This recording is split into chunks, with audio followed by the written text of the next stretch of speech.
Hello students, இன்னைக்கு வந்து second exercise percentage discuss பண்ண போறோம். Question இதுதான் உங்களுக்கு question. Write a C++ program to check percentage. So percentage check பண்ணணும் and display the division. Division அதுக்கு ஏத்த மாதிரி division display பண்ண வைக்கணும். 4 division கொடுத்திருக்காங்க. Distinction, first, second, third, அப்படி இல்லனா fail. ஓகேவா? Using switch case. Switch case use பண்ணி பண்ணணும். So உன்னுடைய percentage value வாங்கி so ஒரே input தான் அது percentage. அதை வாங்கி இந்த கண்டிஷனுக்கு ஏற்ற மாதிரி டிவிஷனை டிஸ்பிளே பண்ண வைக்கணும். greater than or equal to 80. நான் ஒரு தடவை இதில் காமிக்கிறேன் பாருங்க, அப்போ உங்களுக்கு இன்னும் ஈஸியாக புரியும். ஸோ இங்கே என்ன சொல்லியிருக்காங்க அப்படின்னா greater than or equal to first one வந்து so greater than or equal to 80 இருந்ததுன்னா distinction. ஓகேவா? அப்போ greater than or equal to 80னா என்ன அர்த்தம்? 80லேருந்து 100 வரைக்கும் அதுக்கு distinction. 60 greater than or equal to 60 and less than 80 அப்போனா என்ன அர்த்தம்? 60லேருந்து 79 வரைக்கும் ஃபர்ஸ்ட் டிவிஷன். அடுத்தது வந்து 50லேருந்து 59 வரைக்கும் 60 மேலே போயிடுச்சு இல்லையா, அதுக்கு செகண்ட் டிவிஷன். அடுத்தது 40லேருந்து 49 வரைக்கும் தேர்ட் டிவிஷன். 40 விட கீழே இருந்ததுன்னா லெஸ் தேன் 40னா 40 கீழே, அதாவது 39லேருந்து 0 வரைக்கும் ஃபெயிலுன்னு அர்த்தம். ஸோ இதுதான் நமக்கு கொடுத்துருக்காங்க. இது ரேஞ்ச் ஆஃப் வேல்யூஸ்னு அர்த்தம். ஸோ 80, 81, 82 எக்ஸெட்ரா 100 வரைக்கும் இருக்கிற பர்சன்டேஜ் வேல்யூக்கு நம்ம டிஸ்டிங்ஷன் இந்த மாதிரி கொடுத்துருக்காங்க. சரியா? அப்போ என்ன ஸ்டேட்மெண்ட் யூஸ் பண்ண சொல்லியிருக்காங்க? ஸ்விட்ச் கேஸ் யூஸ் பண்ண சொல்லியிருக்காங்க. ஜென்ரலாக ஸ்விட்சோட ஃபார்மேட் என்ன, சின்டாக்ஸ் என்ன அப்படின்னா, ஸ்விட்சுன்ற கீவேர்டு உள்ளே வந்து நம்ம ஒரு வேரியபிள் எக்ஸ்பிரஷன், இந்த வேரியபிளை தான் நம்ம செக் பண்ணி நம்ம கேஸில் ஸ்டேட்மெண்ட் எழுதுவோம். சரியா? அப்போ இதோட கேஸுன்ற கீவேர்டு பக்கத்தில் ஒரு கான்ஸ்டன்ட் வேல்யூ எழுதணும். சரியா? கான்ஸ்டன்ட்னா ஒரு இன்டீஜர் வேல்யூ எழுதணும். ஸோ இதுதான் உங்களுடைய புக்கில் உள்ள சின்டாக்ஸ். இப்படி தான் நம்ம எழுதுவோம் இந்த ஸ்விட்ச் கேஸை. கோலன் போடணும். கோலன் பக்கத்தில் என்ன பண்ணணும் அப்படின்னா கோலன் ஸ்டேட்மெண்ட், என்ன ஸ்டேட்மெண்ட் பெர்ஃபார்ம் பண்ணுமோ அந்த ஸ்டேட்மெண்ட், அப்புறம் பிரேக் ஸ்டேட்மெண்ட், அதுக்கப்புறம் உங்களுக்கு பிரேக். ஓகேவா? அடுத்தது வந்து case constant 2 colon statement break. ஓகேவா? இந்த மாதிரி நம்ம எத்தனை கேசஸ் வேணாலும் எழுதிட்டு போகலாம். கடைசியில் ஒரு டிஃபால்ட் ஸ்டேட்மெண்ட் எழுதுவோம். ஓகேவா? அப்புறம் அதுக்கும் ஸ்டேட்மெண்ட் எழுதிட்டு கடைசியாக நம்ம வந்து க்ளோஸ் பண்ணிடணும். கர்லி பிரேசஸ் ஓப்பன் பண்ணியிருக்கோம் இல்லையா, அதை க்ளோஸ் பண்ணணும். இதுதான் நம்மளுடைய ஸ்விட்ச் கேஸோட ஃபார்மெட்டு, சின்டாக்ஸ்னு அர்த்தம். இந்த கான்ஸ்டன்ட் 1 இருக்கு இல்லையா, இந்த கான்ஸ்டன்ட் 1ன்றது ஒரு இன்டீஜராக தான் இருக்க முடியும். ஸோ இது ஒரு இன்டீஜர். இது ரேஞ்ச் அலோடு கிடையாது. இன்டீஜர், அதுவும் ஒரு சிங்கிள் இன்டீஜர் வேல்யூ தான் இருக்கணும். ஒரே ஒரு வேல்யூவாக தான் இருக்கணும். ஒரே ஒரு இன்டீஜர் நம்பராக தான் இருக்கணும். 5 ஃபார் எக்ஸாம்பிள் 1 கேஸ் 1 அப்படி கொடுக்கலாம். கேஸ் 1.5 அப்படி கொடுக்கக்கூடாது. கேஸு 1 2 3 இந்த மாதிரிலாம் கொடுக்கக்கூடாது. ஒரே ஒரு நம்பர் தான் இருக்கணும். ஆனால் நமக்கு ப்ரோக்ராமில் எப்படி இருக்குது, 80லேருந்து 100 அப்படின்னு ரேஞ்ச் இருக்குது இல்லையா. அப்போ நான் என்ன பண்ணலாம், இன்னொரு லாஜிக் யூஸ் பண்ணுறோம். அந்த நம்பரை ஒரு 1 to 10க்குள்ளார வர மாதிரி ஒரு சிங்கிள் டிஜிட் நம்பராக கொண்டு வரணும். அதுக்கு என்ன பண்ணலாம் அப்படின்னா 80யை நம்ம 10ஆல் டிவைட் பண்ணுங்க. 10ஆல் டிவைட் பண்ணால் என்ன வரும்? 8 வந்துடும். அதே 90யை 10ஆல் டிவைட் பண்ணால் என்ன வரும்? 9 வரும். அதே 100ை 10ஆல் டிவைட் பண்ணால் 10ன்னு வரும். சரியா? அப்போ 81 ஃபார் எக்ஸாம்பிள் 80 தான் வாங்குவாங்கன்னு கிடையாது. 82 இருக்கலாம், 81 இருக்கலாம். அப்போ 81 10ஆல் டிவைட் பண்ணாலும் என்ன வரும்? 8.1ன்னு வரும். ஆனால் ரெண்டுமே இன்டீஜர்ன்றதுனால நமக்கு 8 தான் வரும். சரியா? அப்போ 8 9 10. அப்போ இந்த கேஸுக்கு வந்து 10 9 8 10 9 8 இருந்ததுன்னா டிஸ்டிங்ஷன். அப்புறம் இதுக்கு வந்து 6 7 இருந்ததுன்னா ஃபர்ஸ்ட் டிவிஷன். இதுக்கு 5 மட்டும்தான், ஏன்னா 59/10னாலும் 5 தான் வரும். ஸோ 5 இருந்ததுன்னா செகண்ட் டிவிஷன். இதுக்கு 4 இருந்ததுன்னா தேர்ட் டிவிஷன். லெஸ் தேன் 4 கூட லெஸ் தேனாக இருந்ததுன்னா 3 2 1 0 அந்த மாதிரி இருந்ததுன்னா அதுக்கு ஃபெயிலுன்னு வரணும். அப்படின்னா இது எதுவுமே இல்லை அப்படின்னா டிஃபால்ட்டுக்கு ஃபெயிலுன்னு நம்ம எழுதுவோம். புரிஞ்சுதா? அப்போ இந்த 10 9 கேஸு 10 9 8 அப்படின்னா டிஸ்டிங்ஷன் டிஸ்பிளே பண்ண வைக்கணும். 6 7னா ஃபர்ஸ்ட் டிவிஷன் டிஸ்பிளே பண்ண வைக்கணும். கேஸ் 5ஆக இருந்ததுன்னா செகண்ட் டிவிஷன், கேஸ் 4ஆக இருந்ததுன்னா தேர்ட் டிவிஷன், டிஃபால்ட்டில் ஃபெயிலு. இதுதான் லாஜிக். ஓகேவா? நீங்கள் கொஷினை உங்களுக்கு நீங்கள் இதையும் மனப்பாடம் பண்ண தேவையில்லை. கொஷினை பார்த்தீங்கனாலே greater than or equal to 18 என்ன அர்த்தம்? 10 9 8, அடுத்தது 6 7, அடுத்தது 5, அடுத்தது 4. ஓகேவா? இப்போ நம்ம ப்ரோக்ராம் உள்ளார போகலாம்.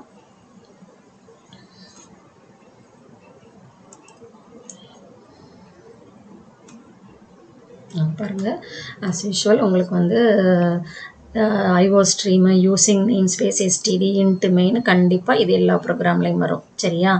இப்போ ஃப்ளோட்டு நான் சொன்னேன் ஒரே ஒரு வேல்யூ தான் நம்ம வாங்குகிறோம், அது %. ஓகே, அது ஃப்ளோட்டில் இருக்கணும். அப்புறம் நான் கன்வெர்ட் பண்ண போகிறோன்னு சொன்னேன் இல்லையா, அதுக்கு இன்ட்டு எக்ஸ். அப்புறம் 2 வேரியபிள் நம்ம டிக்ளேர் பண்ணுறோம், ஒன்று %, இன்னொன்று எக்ஸ்.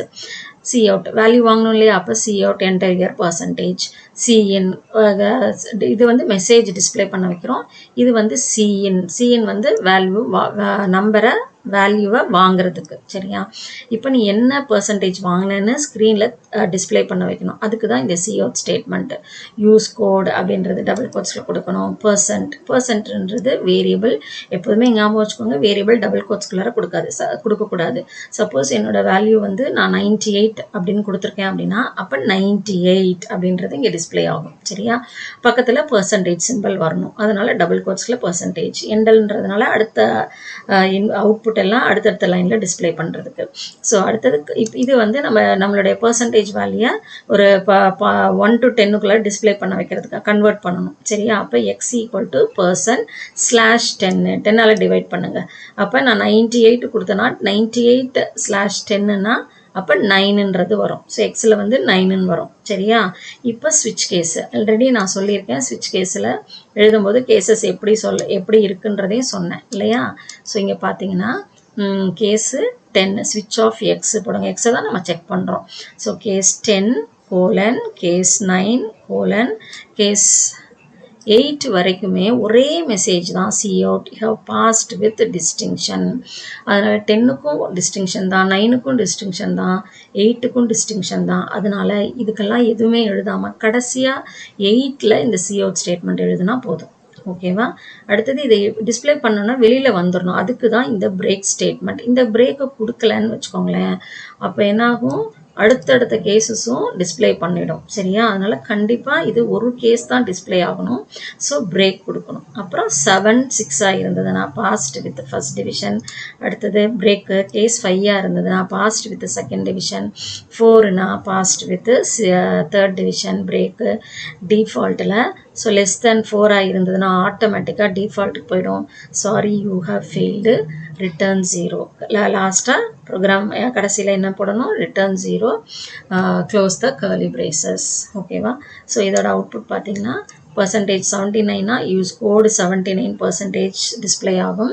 அடுத்த லைனில் you have passed with first division அப்படின்னு வரும். ஏன்னா 7 8ஆக இருந்ததுன்னா ஃபர்ஸ்ட் டிவிஷன் இல்லையா? 10 9 8னா டிஸ்டிங்ஷன், 7 6ஆக இருந்ததுன்னா ஃபர்ஸ்ட் டிவிஷன். ஸோ அதனால 79ன்றதுனால ஃபர்ஸ்ட் டிவிஷன் வரும். ஓகேவா? ஸோ இதுக்கு 2 அவுட்புட்டாவது நீங்கள் எழுதணும். இப்போ நம்மளுடைய டேவ் C++ல் எக்ஸிக்யூட் பண்ணலாம். அப்போ உங்களுக்கு இன்னும் கிளியராக புரியும்.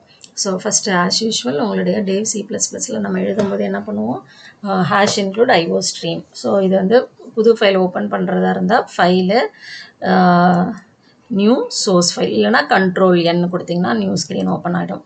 இதில் போய்ட்டு ஸ்டேட்மெண்ட் டைப் பண்ணணும். ஃபஸ்ட்டு எடுத்த உடனே hash include IO stream. Next வந்து யூஸிங் நேம்ஸ் ஸ்பேஸ் std.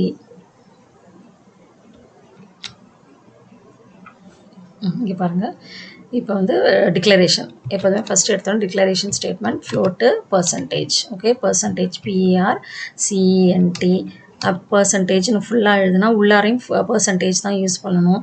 %ன்னு கொடுத்திங்கன்னா உள்ளாரையும் % தான். நான் ஃபஸ்ட்டு ப்ரோக்ராம்க்கே சொல்லியிருக்கேன். டிக்ளரேஷனில் எப்படி எழுதுறீங்களோ அதே தான் உள்ளுக்குள்ளார ப்ரோக்ராம் ஃபுல்லாக யூஸ் பண்ணணும். சரியா? கேபிட்டல் எழுதுனா உள்ளரையும் கேபிட்டல் தான். ஸோ 2 வேரியபிள் டிக்ளேர் பண்ணியாச்சு. இப்போ நமக்கு வந்து வேல்யூ வாங்கணும் இல்லையா? டிஸ்பிளே பண்ண வைங்க மெசேஜ். என்னது? Enter your percentage. அப்போ தான் நமக்கு தெரியும் என்ன என்டர் பண்ணணுன்ட்டு. அதுக்காக தான் இந்த மெசேஜ். ஓகேவா? பர்சன்டேஜ் டபுள் கோட்ஸ்குள்ளார கொடுத்துட்டு செமிகோலன் கொடுங்க. ஸோ வேல்யூ வாங்குறதா இருந்தால் cin statement, cin extraction operator, x sorry பர்சன்ட்டில் தான் நம்ம வாங்க போகிறோம் இல்லையா? பர்சன்ட். Okay, semicolon. இப்போ இந்த ஸ்க்ரீனில் தெரிய வைக்கணும். நீ வாங்கின ஸ்கோரை ஸ்க்ரீனில் தெரிய வைக்கணும். ஸோ அதுக்கு சி அவுட்டு, யூஸ் கோடு. யூஸ் கோடுன்றது மெசேஜ் மாதிரி, அது ஸ்ட்ரிங்கு, அதனால் டபுள் கோட்ஸ்குள்ளார கொடுக்குறோம். திருப்பி இன்சர்ஷன் ஆப்ரேட்டர், ஏன்னா அடுத்து ஒரு வேரியபிள், அதனால் கமா போடக்கூடாது. இன்சர்ஷன் ஆப்ரேட்டர் தான் திருப்பி. பர்சன்ட், நம்மளுடைய வேல்யூ எதில் இருக்குது? பர்சன்ட்டில் தான் இருக்குது. அப்புறம் பக்கத்தில் ஒரு சிம்பிள் வேணும் இல்லையா? பர்சன்டேஜ்ன்ற சிம்பிள், அதையும் டபுள் கோட்ஸ்குள்ளார கொடுங்க. அப்புறம் நெக்ஸ்ட்டு எண்டல், அப்போ தான் அடுத்த லைனில் வரணுன்றதுக்காக இந்த எண்டல். ஓகேவா? இப்போ டிஸ்பிளே பண்ணி வச்சாச்சு. இப்போ கன்வெர்ட் பண்ணணும் இல்லையா? X equal to percent, PRCN. இல்லை எனக்கு இந்த பெருசாக இருக்குது அப்படின்னா வெறும் பி அப்படின்னு கூட கொடுக்கலாம். ஸோ 10. அப்போ மேலேயும் என்ன கொடுத்துருக்கணும்? வெறும் பி மட்டும் கொடுத்துருக்கணும். அப்போ அதுதான் இங்கே யூஸ் பண்ணணும். சரியா? 10. இப்போ கன்வெர்ட் பண்ணியாச்சா? இப்போ ஸ்விட்ச் ஸ்டேட்மெண்ட்டு. ஸ்விட்ச் ஆஃப் எக்ஸ், எக்ஸை தான் நம்ம செக் பண்ணுறோம் இல்லையா? ஸோ ஸ்விட்சுக்கு அப்புறம் கண்டிப்பாக ஒரு கர்லி பிரேசஸ் ஓப்பன் பண்ணி ஆகணும். சரியா? ஸோ கேஸ் பக்கத்தில் ஸ்பேஸ் விடுங்க. ஸ்பேஸ் விட்டு தான் எழுதணும். சரியா? கேஸு 10, டிஸ்டிங்ஷனுக்கு என்னெல்லாம் நம்பர் சொன்னேன் நான்? கேஸ் 10, கேஸ் 9 கோலன், அடுத்தது case 8 colon. Okay, case 8 colon. அப்படி இருந்ததுன்னா என்ன வரணும்? Cout statement. என்ன ஸ்டேட்மெண்ட் எழுதுகிறோம்? Cout, you have passed with distinction. இதுதான் டிஸ்பிளே பண்ண வைக்க போகிறோம். You have passed with distinction, TION. Okay, semicolon and end முடிஞ்சிருச்சா? இப்போ என்ன பண்ணணும்? பிரேக் கொடுக்கணும். இதை இங்கே போட்டுருங்க, BREAK. பிரேக் ஸ்டேட்மெண்ட் மறந்துடக்கூடாது. பிரேக் கொடுக்கலனா எனக்கு அடுத்ததுமே எக்ஸிக்யூட் ஆகிடும். சரியா? கண்டிப்பாக பிரேக் கொடுக்கணும். ஸோ அடுத்தது வந்து என்னது? கேஸ் 10, 9, 8. அடுத்தது என்ன சொன்னோம்? கேஸு 10, 9, 8, 7. கேஸ் 7 கோலன் கண்டிப்பாக கொடுங்க. Colon case 6 colon. ரெண்டுக்கும் என்ன வரணும்? Cout. இதை நீங்கள் டைப் பண்ண முடியலன்னா நீங்கள் என்ன பண்ணலாம்? அழகாக இந்த டைம் சேவிங் இதெல்லாம் என்ன பண்ணணும்? Ctrl+C போட்டு இங்கே Ctrl+V கொடுத்துருங்க. You have passed with first division. டிஸ்டிங்ஷனுக்கு பண்ணலாம் என்ன எழுதலாம்? First division. Okay, first division. அவ்வளோதான், பிரேக். ஓகேவா? ஸோ டைப்பிங் வந்து சீக்கிரமாக முடியும். இப்போ அடுத்தது வந்து கேஸு 5க்கு என்ன போடணும்? 5 கோலன். இதுக்கு என்ன பண்ணணும்? C out. Ctrl+V கொடுங்க திருப்பி. ஏற்கனவே நம்ம காப்பி பேஸ்ட் பண்ணி வச்சுருக்கோம் இல்லையா? இப்போ டிஸ்டிங்ஷனுக்கு பதிலாக அது என்ன எழுதணும்? Second division. ஃபர்ஸ்ட் டிவிஷன், அடுத்தது செகண்ட் டிவிஷன். ரொம்ப ஈஸியான ப்ரோக்ராம், ஸ்டக் ஆகிடாதீங்க. சரியா? So break. இப்போ அடுத்தது வந்து case 4 colon. So passed with case 4க்கு வந்து passed with third division. So இதை வந்து டிஸ்டிங்ஷனை எரேஸ் பண்ணிடுங்க. Third division. அவ்வளோதான், பிரேக். ஓகேவா? எல்லாத்துக்குமே பிரேக் வரணும். அவ்வளோதான். கேஸ் 4க்கு அப்புறம் <40 இருந்ததுன்னா என்ன கொடுத்துருக்கோம்? ஃபெயிலுன்னு கொடுத்துருக்கோம். அதை வந்து டிஃபால்ட் அப்படின்றதில் எழுதணும். So default colon you have failed. So cout, insertion operator, you have failed. Okay, so இதுக்கு வந்து நமக்கு பிரேக் தேவையில்லை. பிகாஸ் இதுதான் கடைசி ஸ்டேட்மெண்ட், ஸ்விட்ச் கேஸோட கடைசி ஸ்டேட்மெண்ட்டுன்றதுனால நமக்கு பிரேக் கொடுக்க தேவையில்லை. ஆட்டோமேட்டிக்காக ஸ்விட்சை விட்டு வெளில வந்துடும். அதுவே லாஸ்ட் இல்லையா? அதனால் அதுவே வெளில வந்துடும். அதனால் நீங்கள் இது கொடுக்க தேவையில்லை. சரியா? இப்போ நம்மளுடைய ஸ்விட்ச் கேஸ் பார்த்தீங்கன்னா இங்கேருந்து இங்கே வரைக்கும் க்ளோஸ் ஆகிடுச்சு. ஸ்விட்ச் முடித்ததுக்கப்புறம் அடுத்தது என்ன வரணும்? ரிட்டர்ன். ஆஸ் யூஷுவல் எல்லா ப்ரோக்ராம்லேயுமே கடைசியாக ரிட்டர்ன் 0 போடணும். ஸோ நமக்கு 2 செட் ஆஃப் கர்லி பிரேசஸ், ஒன்று மெயினுக்கு, இன்னொன்று வந்து ஸ்விட்ச் கேஸுக்கு. ஸோ அதை மேட்ச் பண்ணிங்கன்னா தப்பாக வரும், சரியா? எரர் வந்துடும். So cout, you have failed. இப்போ நம்ம ப்ரோக்ராம் சேவ் பண்ணிக்கலாம். Save as.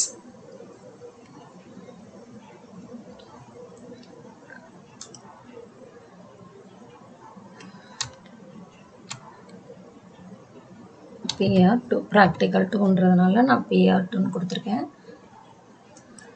ஓகேவா? இப்போ எக்ஸிக்யூட் பண்ணணும். கம்பைல் அண்ட் ரன் பண்ணணும் இல்லையா? ஸோ எக்ஸிக்யூட்டில் போயிட்டு கம்பைல் அண்ட் ரன், இல்லைனா F11. ஸோ எரர் இருந்ததுன்னா கீழே இந்த கம்பைல் லாகில் எரர் வரும். எரர் இருக்கான்னு பாருங்கள். ஸோ எரர் வந்து 0, வார்னிங்கும் 0. என்டர் யுவர் பர்சன்டேஜ் அப்படின்னு கேட்குது. ஸோ நான் பர்சன்டேஜ் வந்து 89 அப்படின்னு நான் கொடுக்குறேன். ஸோ பாருங்கள். So use code 89% have passed with distinction அப்படின்னு வந்துருச்சு. ஓகேவா? ஸோ யூஸ் கோடு இங்கே பார்த்தீங்கன்னா இந்த 89 யூஸ் கோடு பக்கத்தில் ஸ்பேஸே இல்லை. அதனால நம்ம வந்து இங்கே ஒரு ஸ்பேஸ் கொடுத்துடலாம். சரியா? ஸ்பேஸ் கொடுத்துட்டோன்னா இப்போ கரெக்டாக வரும். நான் திருப்பி ஒரு தடவை எக்ஸிக்யூட் பண்ணுறேன். கம்பைல் அண்ட் ரன் கொடுக்குறேன். ஸோ பர்சன்டேஜ் வந்து இப்போ வந்து வேறு நம்பர் கொடுக்கலாமா? இப்போ 60 நான் கொடுக்குறேன். 60 கொடுத்தா என்ன வருதுன்னு பார்ப்போம். So you have passed with first division. ஓகேவா? First division 60. 7 and 6 இருந்ததுன்னா ஃபர்ஸ்ட் டிவிஷன் தானே. ஸோ அதனால 2 அவுட்புட் காமிங்க. ஒன்று ஃபெயிலுக்கும் கொடுத்து பாருங்கள். சரியா? இப்போ சப்போஸ் நான் சொன்னேன் இல்லையா, நான் ஸ்பேஸ் விடலைன்னு வச்சுக்கோங்களேன். இங்கே நான் ஸ்பேஸ் விடவே இல்லை. ஸ்பேஸ் விடாமல் நான் டைப் பண்ணுறேன். ஓகே, இங்கே நான் ஸ்பேஸ் விடலை, எதுலையுமே நான் ஸ்பேஸ் விடலைன்னா எரர் வராது. நீங்கள் பாருங்களேன். இப்போ நான் எக்ஸிக்யூட் பண்ணுறேன் இந்த ப்ரோக்ராமை. எரர் வரல, அவுட்புட் கேட்குது. நான் வந்து 98 கொடுக்குறேன். 98னா என்ன வரணும்? டிஸ்டிங்ஷன் தானே வரணும். பார்த்தீங்கன்னா என்ன வருது? யூ ஹேவ் ஃபெயில்டுன்னு வரும். தப்பான ஆன்சர் வருது. இப்படி தப்பாக ஆன்சர் வந்ததுன்னா உடனே இம்மீடியட்டாக செக் பண்ணுங்கள். இப்போ இது என்ன பண்ணிடணும்? ஆட்டோமேட்டிக்காக டிஃபால்ட்டுக்கு போய்டும். இந்த எந்த கேஸுமே செக் பண்ணாது, டிஃபால்ட்டுக்கு போயிடும். இது காமனாக பண்ணுற மிஸ்டேக்கு. ஸோ இது ரொம்ப கேர்ஃபுல்லாக இருங்க. கேஸ் பக்கத்தில் கண்டிப்பாக ஸ்பேஸ் விடணும். இதுக்கு எரர் வராது. ஆனால் உனக்கு டைரெக்டாக யூ ஹேவ் ஃபெயில்டுன்றதுக்கு போய் டிஃபால்ட்டுக்கு போயிடும். ஸோ எல்லா கேஸுக்கும் நம்பருக்கும் நடுவில் கண்டிப்பாக ஸ்பேஸ் விடணும். சரியா?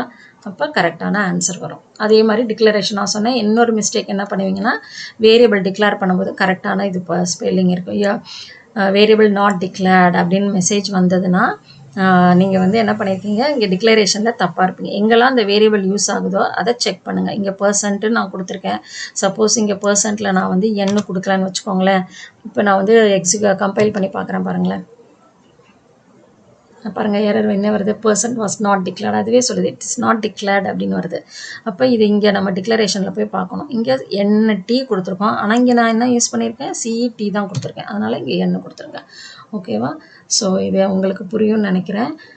அண்டர்ஸ்டாண்ட் பண்ணிங்கன்னா ப்ரோக்ராம் எங்கேயுமே ஸ்ட்ரக் ஆகுது. ஓகேவா? ஸோ இந்த ப்ரோக்ராம் வந்து ஸ்விட்ச் கேஸ் தான். இந்த வீடியோ உங்களுக்கு லைக் பண்ணுன்னா பிடிச்சிருந்ததுன்னா லைக் பண்ணுங்கள். உங்கள் ஃப்ரெண்ட்ஸ்க்கும் ஷேர் பண்ணுங்கள். அடுத்த ப்ரோக்ராம் அடுத்த வீடியோவில் பார்க்கலாம். அகிலா கம்ப்யூட்டர் கிளாஸை சப்ஸ்கிரைப் பண்ணுங்கள். Thank you students.